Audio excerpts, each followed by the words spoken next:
ढोलचा task चालू होता तेव्हा मुद्दामून so called Arbaz, so called असं का करतोय माहिती आहे का, कारण त्याची हाईट जास्त आहे ना, त्याला वाटतं की तो भीम आहे. असं काही नसतं भावा. हे कोल्हापुरात आहेत ना, त्या डीपीच्या नादाला तर तू लागूच नकोस माझा ऐक. बिकॉज आता 2-3 टास्क मध्ये तुला वाटत असेल की ती मुलगी तुझ्या मागे आहे, तू खूप बाहेर ग्लॅमरस दिसायलास, तू खूप ताकदवान दिसायलास. अरे असे 56 नाही 57 लोक आमच्या कोल्हापूरमध्ये खाऊन उरलेत, हे लक्षात घे. त्यामुळे डीपीच्या नादाला लागू नकोस. जर तुझे फॅन कोण बघत असतील मला, तुम्ही ऐका, या लोकांना ना पहिलं मराठी शिकवा. मराठी बिग बॉस आहे हे पहिलं त्या लोकांना सांगा. अरे ना धड कोण मराठी बोलायला लागले, ना धड कोण हिंदी बोलायला लागले, ना इंग्लिश बोलायला लागले. हे कुठलाही बिग बॉस. अरे हिंदी बिग बॉस मध्ये चुकून जरी शिव ठाकरेच्या एपिसोड मध्ये बघा, चुकून जरी कोण इंग्लिश बोललं ना, तर बिग बॉस लगेच सांगायचा की हिंदीचा वापर करा.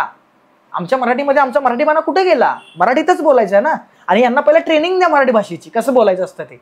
मी आली, मी गेली, मी असं केली. अरे असं कुठलं मराठी असतंय, निक्की असं कुठलं मराठी असतंय.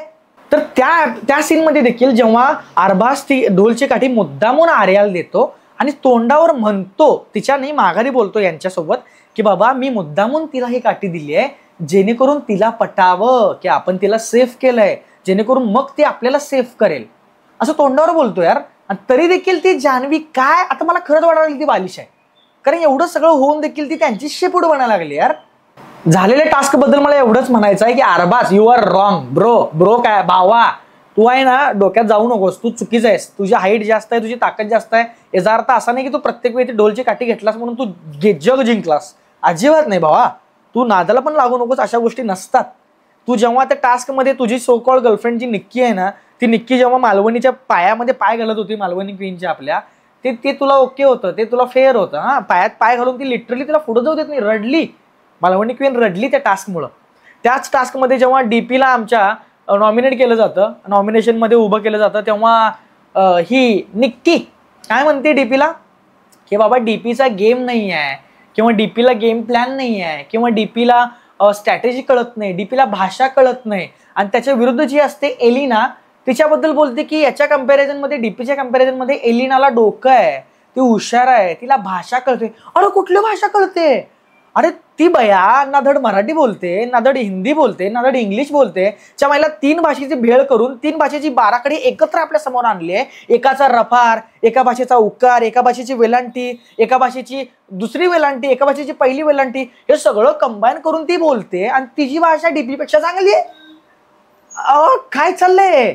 आणि डीपीला तुम्ही नॉमिनेट करताय तो दुसरा छोटा पुढारी. तो छोटा पुढारी काय म्हणतो की एका प्रायव्हेट सीन मध्ये जेव्हा डीपी सार्कॅझम मध्ये यार बोललं असेल यार की तुझं बोट माझ्या पोटाला लागलं की मला गुदगुल्या होतात, आणि ते लोकांना असं दिसेल की छोटा पुढारी गुदगुल्या करतोय. It's a joke, it's a joke. छोटा पुढारी इट्स अ जोक. तुला का नाही कळलं, तू त्या गोष्टीवर त्याला नॉमिनेट केला. अरे यार काय बघायला लागलं यार. मी डीपीला सपोर्ट करायचं आहे.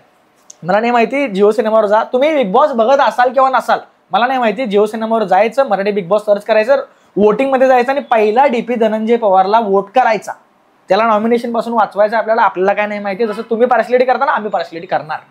ब्रो डीपी धनंजय पवार वाचला पाहिजे, तो गेम मध्ये पुढे गेला पाहिजे. पुरुषोत्तम आणि अरबाजचं देखील आज पहिल्यांदा वाजलं म्हणजे असं तसं नाही, खूप जोरात वाजलं. जेव्हा पुरुषोत्तम दादांना नॉमिनेट केलं जातं, अरबाज नॉमिनेट करतो आणि म्हणतो की तुमचा गेम प्लॅन वगैरे काय नाही आहे, आणि पुरुषोत्तमच्या साईडला तो जो निखिल असतो तो देखील नॉमिनेशन मध्ये उभा असतो. तो तिथं तोंडाजवळ जाऊन म्हणतो की निखिल मी तुला का वाचवायला पाहिजे हे मला सांग. जेव्हा निखिल त्याला म्हणतो की ब्रो तू देखील इथं असतास ना तर मी तुला वाचवलं असतं. अरे ही पार्शलिटी चालते. आणि मग म्हणून पुरुषोत्तम दादाला तो नॉमिनेट करतो. तोंड काळं करतात पुरुषोत्तम दादाचं, आणि थोड्या वेळानंतर पुरुषोत्तम दादाच्या कानावर पडतं. एक तर सगळ्यात पहिली गोष्ट, अरबाज भावा पुरुषोत्तम हे पाठ करून ठेव. तुझे अवहेलना नाही केलास ना नावाची काहीतरी, अरे पुरुषोत्तम नाव अवघड आहे का रे, एवढं अवघड आहे की तू कॅमेऱ्यासमोर शो ऑफ करण्यासाठी ते नाव व्यवस्थित घेतलं नाहीस. दिस इज रॉंग ब्रो. असं नाही करायचं असतं. तू मराठी लक्षात ठेव, आणि तू पहिला मराठी भाषा शिक. तू आणि तुझ्या त्या गर्लफ्रेंडला पण घेऊन जा 12 कडे अंगणवाडी शिकायला, ती शिकून घ्या आधी मराठी. मी एवढा का फोर्सफुल करतोय माहिती आहे का, कारण माझ्या डोक्यात चाललंय, आणि जे योग्य आहे ती योग्य आहे, मी योग्यची साथ देणार, जे अयोग्य आहे ती अयोग्य आहे, मी अयोग्यची साथ देणार नाही. त्यामुळे पुरुषोत्तम दादा देखील भरपूर चिडला, भरपूर चिडून त्यानं ह्याला देखील सुनावलं अरबाजला की जर असंच गेम प्लॅन असेल ना रे, तर मग मला पण विचारायचं होतंस ना की मी तुला का वाचू. मी पण बोललो असतो तुला की मी तुला वाचवलं असतं, त्यामुळे तू मला वाचव. त्यामुळे ह्या दोघांचा देखील पहिल्यांदा पुरुषोत्तम दादा आज खुलला. सिरियसली पुरुषोत्तम दादा आज भरपूर खुलला, आणि आज मोठी भांडणं होता वाचली. पण चालू झाले. Welcome to Bigg Boss. मित्रांनो, निक्कीनं संपूर्ण हाईट क्रॉस केली आहे. सगळ्यात घाण गोष्टी ती करायला लागली आहे. डीपीला नॉमिनेट करायचा संबंधच नव्हता. जर तुम्ही केला असेल ना तर सगळ्यात मोठी चूक आहे तुमची. अरे यार, या बिग बॉस मधल्या लोकांना आधी भाषा शिकवा. ना तर कोण मराठी बोलायला लागले, ना कोण हिंदी बोलायला लागले, ना इंग्लिश बोलायला लागले. काय चाललंय भाऊ? कोल्हापूरकरांच्या नादाला लागू नकोस. तुझ्यासारख्या हायटेड आणि ते ताकदीचा तुला जो अभिमान आहे ना, अशी 56 नाही 57 खाऊन उरलेत कोल्हापूर मधले. नमस्कार मंडळी, आपण सुरुवात करूया आजच्या व्हिडिओला. जास्त विलंब करायचा नाही, पण आधीचे व्हिडिओ जर कोण बघितला नसाल तर आवर्जून बघा. मराठी माणूस हक्कानं आपल्या लोकांना सपोर्ट करायला लागला. आणि बिग बॉस तुम्ही बघत असाल नसाल याची पूर्ण अपडेट तुमच्यापर्यंत पोहोचवायचं मी काम करायला लागलोय.